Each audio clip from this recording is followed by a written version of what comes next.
নমস্কাৰ, মই নতুন মিনি ব্লগলৈ আপোনালোকক স্বাগতম জনাইছোঁ। মই আৰু এজনী হৈছে প্ৰিয়ংকা। আপোনালোকেতো ভিডিঅ' সদায় দেখিয়ে থাকে। আমাৰ এবাৰ দেৰগাঁৱত চন্দ্ৰযান বনাইছে, চ' আমি যাবলৈ আহিলোঁ। তাত বহুত মানুহ হৈছে, তো এয়া আমি দুজনী আৰু লগৰ কিছুমানকো লগ পালোঁ, কথা পাতিলোঁ। তাৰপিছত ইয়াৰ ভিতৰৰ দেৱী ভাগ বহুত ধুনীয়াকৈ বনাইছে। আপোনালোকক দেখাবলৈ চালোঁ, কিন্তু কেমেৰা কোৱালিটি ভাল নোহোৱাৰ বাবে আপোনালোকক দেখাব নোৱাৰিলোঁ। তাৰ পৰা ওলাই আহি আমি 3 নম্বৰ ভাগ মণ্ডপলৈ আহিলোঁ। আৰু এয়া মই দেখিছেনে আপোনালোকে? মোক কেনেকুৱা লাগিছে বাৰু কমেণ্ট কৰি ক'ব কিন্তু দেই।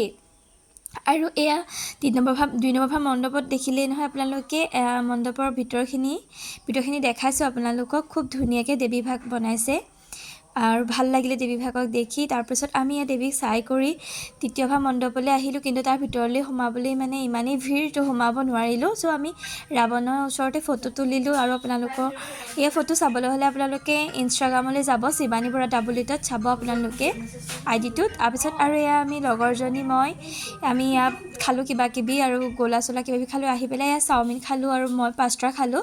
তো ভণ্টিলৈও লৈ আহিলোঁ। এয়া আহি পেলাই মণ্ডপত খিচিৰি খালোঁ, কঁৱালৰ গুড়ি, আৰু আহি পেলাই ঘৰত ভাত সাজ খালোঁহি। তাৰপিছত ধন্যবাদ শেষলৈকে চোৱাৰ বাবে।